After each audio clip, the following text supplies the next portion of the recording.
আজি 3/1/2024 বৰ্ষৰ প্ৰাতঃ মুৰলী। ওম শান্তি। বাপ দাদা মধুবন। আজি বাবাই কৈছে, মৰমৰ সন্তানসকল, পিতাৰ হৈ পিতাৰ নাম উজ্জ্বল কৰা। সম্পূৰ্ণ পবিত্ৰ হ'লেহে নাম উজ্জ্বল হ'ব। তোমালোক সম্পূৰ্ণ অমায়িকো হ'ব লাগে। প্ৰশ্ন: সংগম যুগত তোমালোক সন্তানসকলৰ কোনটো এটা চিন্তা আছে যিটো সত্য যুগত নাথাকিব? উত্তৰ: সংগম যুগত তোমালোকৰ পাৱন হোৱাৰ চিন্তা থাকে। পিতাই অন্য সকলো চিন্তাৰ পৰা তোমালোকক মুক্ত কৰি দিলে। তোমালোকে পুৰুষাৰ্থ কৰা যাতে এই পুৰণা শৰীৰ আনন্দেৰে ত্যাগ কৰিব পাৰা। তোমালোকে জানা, আমি পুৰণি বস্ত্ৰ এৰি নতুন বস্ত্ৰ ল'ম। প্ৰত্যেক সন্তানে নিজৰ অন্তৰক সুধিব লাগে যে মই কিমান আনন্দিত হৈ থাকোঁ, মই পিতাক কিমান স্মৰণ কৰোঁ। ওম শান্তি। কল্পৰ পাছত পুনৰাই লগ পোৱা মৰমৰ সন্তানসকলক পিতাই বুজায়, পঢ়ায়ো আৰু বুজায়ো।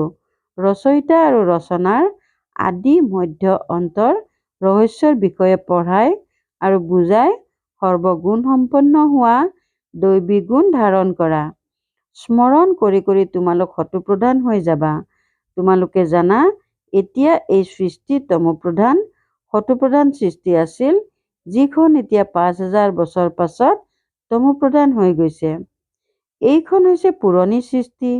সকলোৰে বাবে কোৱা হ'ব নহয়, এওঁ নতুন সৃষ্টিত আছিল নে শান্তিধামত আছিল? পিতাই আত্মাসকলকেই বহি বুজায়, হে আত্মিক সন্তানসকল, তোমালোক শতপ্ৰধান নিশ্চয় হ'ব লাগে। পিতাৰ পৰা উত্তৰাধিকাৰ নিশ্চয় ল'ব লাগে। মোক নিজৰ পিতাক নিশ্চয় স্মৰণ কৰিব লাগে। লৌকিক সন্তানেও স্মৰণ কৰে। যিমানেই ডাঙৰ হৈ যায়, সদৰ উত্তৰাধিকাৰৰ দাবীদাৰ হৈ যায়। তোমালোক হৈছে বেহদৰ পিতাৰ সন্তান। পিতাৰ পৰা বেহদৰ উত্তৰাধিকাৰ ল'ব লাগে। এতিয়া ভক্তি আদি কৰাৰ দৰকাৰ নাই। এয়াতো সন্তানসকলে বুজি গৈছে। এইখন হৈছে বিশ্ববিদ্যালয়। সকলো মনুষ্য মাত্ৰেই পঢ়িব লাগে। বেহদৰ বুদ্ধি ধাৰণ কৰিব লাগে। এতিয়া এই পুৰণি সৃষ্টিৰ পৰিৱৰ্তন হ'ব। যি এতিয়া তমোপ্ৰধান, সেয়া শতপ্ৰধান হ'বগৈ। সন্তানসকলে জানে, এই সময়ত আমি বেহদৰ পিতাৰ পৰা বেহদৰ সুখৰ উত্তৰাধিকাৰ লৈ আছো। এতিয়া আমি একমাত্ৰ আত্মিক পিতাৰ মততহে চলিব লাগে। এই আত্মিক স্মৃতিৰ যাত্ৰাৰ দ্বাৰাহে তোমালোক আত্মাসকল শতপ্ৰধান হৈ যোৱা, আকৌ শতপ্ৰধান সৃষ্টিলৈ যাব লাগে। তোমালোকে বুজি পোৱা যে আমি ব্ৰাহ্মণ, আমি পিতাৰ হৈছো, পাঠ পঢ়ি আছো আৰু পঢ়াকে জ্ঞান বুলি কোৱা হয়। ভক্তি পৃথক। তোমালোক ব্ৰাহ্মণসকলক পিতাই জ্ঞান শুনায়, অন্য কোনেও এই জ্ঞানৰ বিষয়ে নাজানে। তেওঁলোকে এইটো নাজানে যে জ্ঞানসাগৰ পিতা, যি শিক্ষকো হয়, তেওঁ কেনেকৈ পঢ়ায়। বাবাইতো বহুত কথাৰ ওপৰত বুজাই থাকে। প্ৰথম কথা হৈছে পিতাৰ হৈ পিতাৰ নাম উজ্জ্বল কৰা, সম্পূৰ্ণ পবিত্ৰ হোৱা, সম্পূৰ্ণ অমায়িকো হ'ব লাগে। এয়া হয়েই ঈশ্বৰীয় বিদ্যা। ভগৱানে বহি পঢ়ায়। সেইজন উচ্চতকৈও উচ্চ পিতাক স্মৰণ কৰিব লাগে। হওঁতে ছেকেণ্ডৰ কথা, নিজক আত্মা বুলি বুজা। তোমালোকে জানা, আমি আত্মাসকল শান্তিধামত নিবাস কৰোঁ, আকৌ ইয়ালৈ ভূমিকা পালন কৰিবলৈ আহোঁ। পুনৰ জন্মত আহিয়েই থাকোঁ। ক্ৰমানুসৰি 84 জন্মৰ ভূমিকা এতিয়া আমি পূৰা কৰিছোঁ। এই পঢ়াকো বুজিব লাগে, ভূমিকাও বুজিব লাগে। ড্ৰামাৰ ৰহস্যও বুদ্ধিত আছে। তোমালোকে জানা যে এয়া আমাৰ অন্তিম জন্ম। ইয়াতে পিতাক পাইছোঁ। যেতিয়া 84 জন্ম পূৰা কৰোঁ, তেতিয়া পুৰণি সৃষ্টি পৰিৱৰ্তন হয়। তোমালোকে এই বেহদৰ ড্ৰামাক 84 জন্মক আৰু এই পঢ়াৰ বিষয়ে জানা।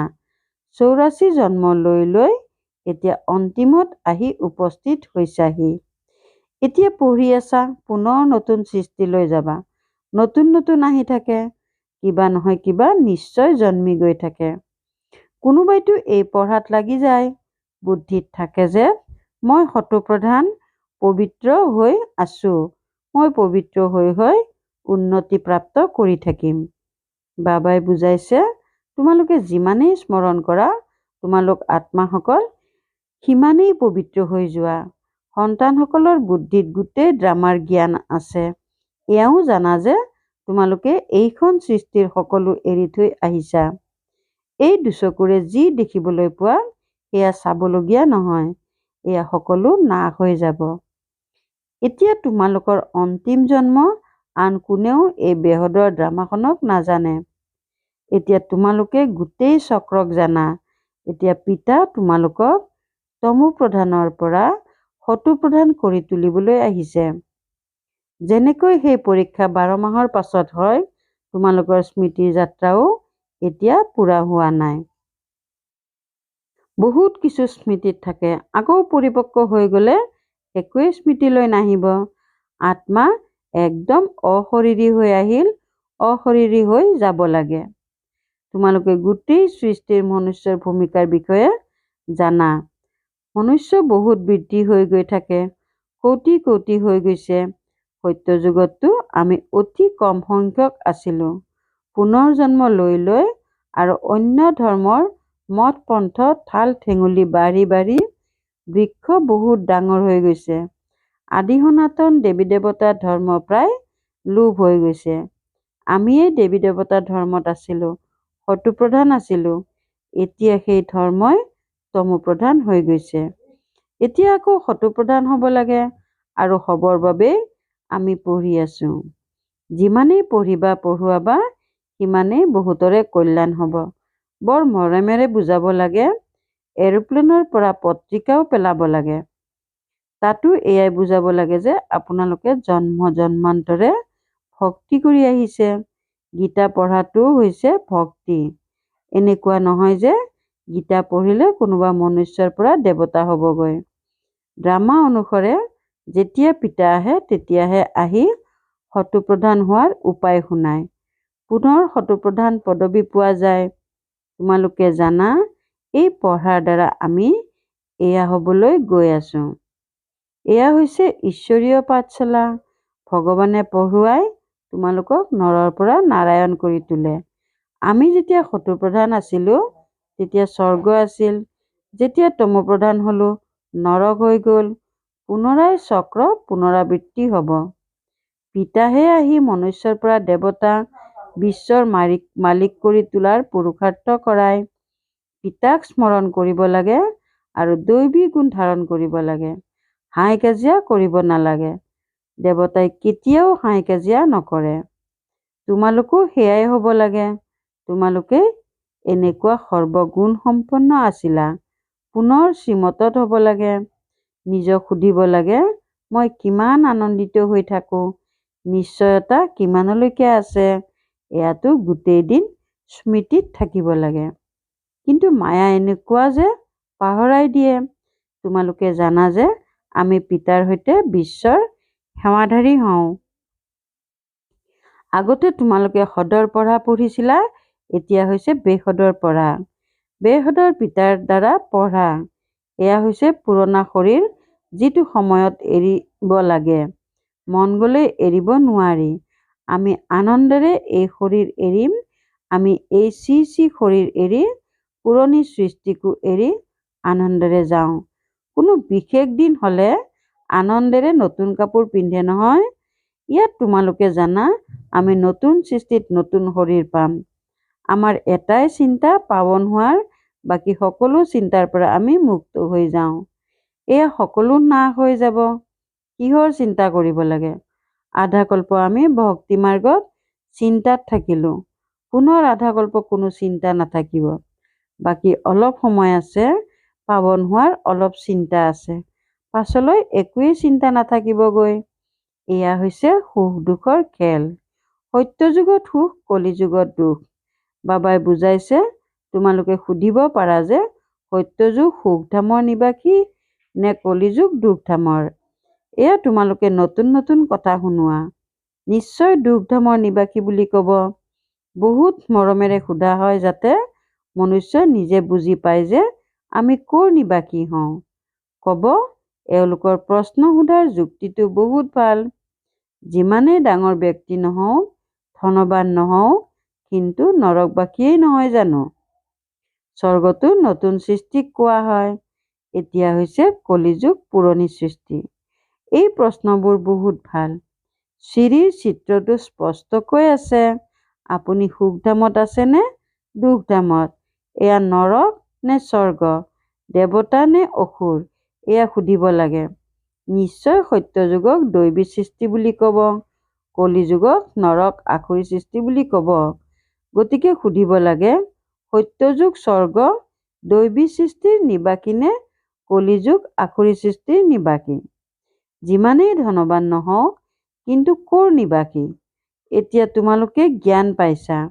আগতে এই কথাবোৰৰ খেয়ালো নাছিল। এতিয়া তোমালোকে বুজি পোৱা যে আমি সংগমত আছো। যিসকল কলিযুগত আছে তেওঁলোকে পতিত নৰকবাসী পুনৰ পাৱন হ'ব লাগে। সেইবাবেতো আহ্বান জনাই, হে পতিত পাৱন আহা, আহি আমাক পাৱন কৰি তোলা, এয়াও বুজাব লাগে। তোমালোকৰ ওচৰলৈ কিমান অনেক মনুষ্য আহে, কিন্তু কোটিৰ মাজত কোনোবাহে ওলায়। মই যি হওঁ, যেনেকুৱা হওঁ, যি শিকাওঁ, তেনেকৈ কোনোবা বিৰলজনেহে চলে। প্ৰভাত ফেৰীটো এয়া দেখুওৱা যে আমি এই পঢ়াৰ দ্বাৰা স্বৰ্গবাসী হৈ আছো। সত্যযুগ, ত্ৰেতা, দ্বাপৰ, কলিযুগ, এই চক্ৰ ঘূৰিয়ে নাথাকে নহয়। তোমালোকৰ বুদ্ধিত গোটেই চক্ৰ আছে। পুনৰাই তোমালোক সুখধাম শান্তিধামৰ মালিক হোৱাগৈ। সুখধামত দুখৰ নামেই নাই। যদি পুৰা নপঢ়া তেন্তে পদ কম পাবা। এয়াতো গতানুগতিক কথা। সেইবাবে বেহদৰ পঢ়া পঢ়ি বেহদৰ উত্তৰাধিকাৰ লৈ লোৱা। কেৱল নিজক আত্মা বুলি বুজি বেহদৰ পিতাক স্মৰণ কৰিব লাগে। বৰ মৰমীয়াল বাবা। তেওঁৰ নিৰ্দেশনা হৈছে যে দেহ সহিত দেহৰ সকলো সম্বন্ধ ছিঙি দিয়া। আত্মাটো হৈছে অবিনাশী। এতিয়া শৰীৰ ল'লে, এতিয়াই এৰিলে। সময় লাগে জানো? এই সময়টোতো দিনে প্ৰতিদিনে সকলো তমোপ্ৰধান হৈ গৈ থাকে। যেতিয়া আমি শত্ৰুপ্ৰধান আছিলো তেতিয়া আমাৰ আয়ুস দীঘলীয়া আছিল আৰু অতি কম সংখ্যক আছিলো। অন্য কোনো ধৰ্ম নাছিল। তোমালোকৰ আয়ুস এতিয়াৰ পুৰুষাৰ্থৰ দ্বাৰাই বাঢ়ে। যিমানেই স্মৰণ কৰিবা সিমানেই তোমালোকৰ আয়ুস বাঢ়িব। যেতিয়া তোমালোক শত্ৰুপ্ৰধান আছিলা তোমালোকৰ আয়ুস বহুত দীঘলীয়া আছিল। আকৌ যিমানে অধঃপতিত হলা আয়ুস কম হৈ গ'ল। যেতিয়া ৰজোত আহিলা আয়ুস কমিল। তমোত অহাৰ লগে লগে আৰু কমিল। যেনেকৈ নাড়ৰ দৃষ্টান্ত আছে, পাত্ৰ ভৰোৱা হয় আকৌ খালী হৈ যায়। এয়াও বেহদৰ নাড়। তোমালোকে এতিয়া ভৰাই আছা। ভৰাওঁতে ভৰাওঁতে ভৰপূৰ হৈ যাবা, আকৌ লাহে লাহে খালী হ'ব। ইয়াৰ তুলনা বেটাৰীৰ লগতো কৰা হয়। এতিয়া আমি শত্ৰুপ্ৰধান হৈ যাওঁ, আকৌ 84 জন্ম লওঁ। আধা কল্পৰ পাছত ৰাৱণ ৰাজ্য আৰম্ভ হয়। ৰাৱণ ৰাজ্যত সকলোকে নৰকবাসী বুলি ক'ব। পাছলৈ যিসকল আহিব তেওঁলোক নৰকলৈহে আহিব। প্ৰথমতে তোমালোক স্বৰ্গলৈ যোৱা। এই পিতাৰ পৰা ভক্তিৰ ফল পোৱা যায়। বুজা যায় যে এওঁ বহুত ভক্তি কৰিছে, সেইবাবে জ্ঞানো আহৰণ কৰে। এই সকলো ৰহস্য তোমালোকক পিতাই বুজাইছে। তোমালোকে আকৌ আনক বুজাব লাগে। মনুষ্যই অনেক প্ৰকাৰৰ পাপেই পাপ কৰিছে। এতিয়া পিতা আহিছে, তোমালোকক জ্ঞান দি আছে। পিতা যেতিয়া আহে তেতিয়াহে আহি পঢ়ায়। ইমান সময়তো গমেই পোৱা নাছিলা। পাপ আত্মা হৈ গৈয়ে থাকিলা। পুণ্য আত্মা কেনেকৈ হয়, আকৌ পাপ আত্মা কেনেকৈ হয়, কোনসকল সত্যযুগৰ নিবাসী, কোনসকল কলিযুগৰ নিবাসী, একোৱেই গম পোৱা নাছিলা। এতিয়া পিতাই বুজাইছে। পিতাক অগ্নিশিখা বুলিও কোৱা হয়। তেওঁৰ লাইটো আছে, মাইটো আছে। লাইটত আহিলে অৰ্থাৎ জাগ্ৰত হলে মাইত আহি যায়। তোমালোকৰ জীৱন দীঘলীয়া হৈ যায়। তোমালোকক তাত কালে খাব নোৱাৰে। আনন্দেৰে এটা শৰীৰ এৰি আন এটা লোৱা। দুখৰ কোনো কথাই নাই। যেন এক প্ৰকাৰৰ খেল হৈ যায়। তোমালোকে সত্যযুগৰ পৰা কলিযুগলৈ ভূমিকা পালন কৰিলা। এইটো বুদ্ধিত ধাৰণ কৰা হৈছে। বাবা তোমালোকৰ পিতাও হয়, শিক্ষকো হয়, সৎগুৰুও হয়। এয়া কেৱল সন্তানসকলেহে পুৰুষাৰ্থ ক্ৰম অনুসৰি জানে। পুনৰ জন্ম তোমালোকে বুজি পোৱা যে তোমালোকে কিমান জন্ম লোৱা। ব্ৰাহ্মণ ধৰ্মত তোমালোকে কিমান জন্ম লোৱা। কোনোবাই 2-3টা জন্মও লয়। ধৰি লোৱা কোনোবাই শৰীৰ এৰিছে, তেওঁ সেই ব্ৰাহ্মণৰ সংস্কাৰ লৈ যায়। গতিকে ব্ৰাহ্মণৰ সংস্কাৰ হোৱাৰ বাবে তথাপি সঁচা ব্ৰাহ্মণ কুলত আহি যাব। ব্ৰাহ্মণ কুলৰ আত্মাৰ সংখ্যাটো বৃদ্ধি পাই থাকিব। ব্ৰাহ্মণ কুলৰ সংস্কাৰৰ লগত লৈ যায় নহয়। কিছু হিচাপ নিকাচ থাকিল 2-3টা জন্মও ল'ব পাৰে। এটা শৰীৰ এৰি আন এটা শৰীৰ ল'ব। আত্মা ব্ৰাহ্মণ কুলৰ পৰা দৈৱী কুললৈ যাব। শৰীৰতো কথাই নাই। এতিয়া তোমালোক পিতাৰ হৈছা, তোমালোক ঈশ্বৰীয় সন্তান হোৱা, আকৌ প্ৰজাপিতা ব্ৰহ্মাৰ সন্তান হোৱা। তোমালোকৰ আৰু দ্বিতীয় কোনো সম্বন্ধ নাই। বেহদৰ পিতাৰ হোৱাটো জানো সাধাৰণ কথা? তোমালোক সুখধামৰ মালিক হৈ যোৱা। কেৱল জ্যেষ্ঠ পিতাকো যদি চিনি পোৱা, তেন্তে তোমালোকৰ বৈতৰণি পাৰ হৈ যাব। ভাল বাৰু, অতি মৰমৰ 5000 বছৰ পাছত আহি পুনৰাই মিলিত হোৱা সন্তানসকলৰ প্ৰতি মাতা পিতা বাপ দাদাৰ স্নেহপূৰ্ণ স্মৰণ আৰু সুপ্ৰভাত। আত্মিক পিতাৰ আত্মিক সন্তানসকলক নমস্কাৰ। ধাৰণাৰ বাবে মুখ্য সাৰ 1 নম্বৰ, নিজকে নিজে সোধা যে ক মই কিমানলৈকে আনন্দিত হৈ গৈ থাকোঁ। খ সৰ্বগুণসম্পন্ন আছিলোঁ, এতিয়া শ্ৰীমতত পুনৰ হ'ব লাগে, এইটো নিশ্চয় কিমানলৈ আছে। গ মই শত্ৰুপ্ৰধান কিমানলৈকে হৈছোঁ, দিনে ৰাতিয়ে শত্ৰুপ্ৰধান হোৱাৰ চিন্তা আছেনে। 2 নম্বৰ, বেহদৰ পিতাৰ সৈতে বিশ্বৰ সেৱা কৰিব লাগে। বেহদৰ পঢ়া পঢ়িব লাগে আৰু পঢ়াব লাগে।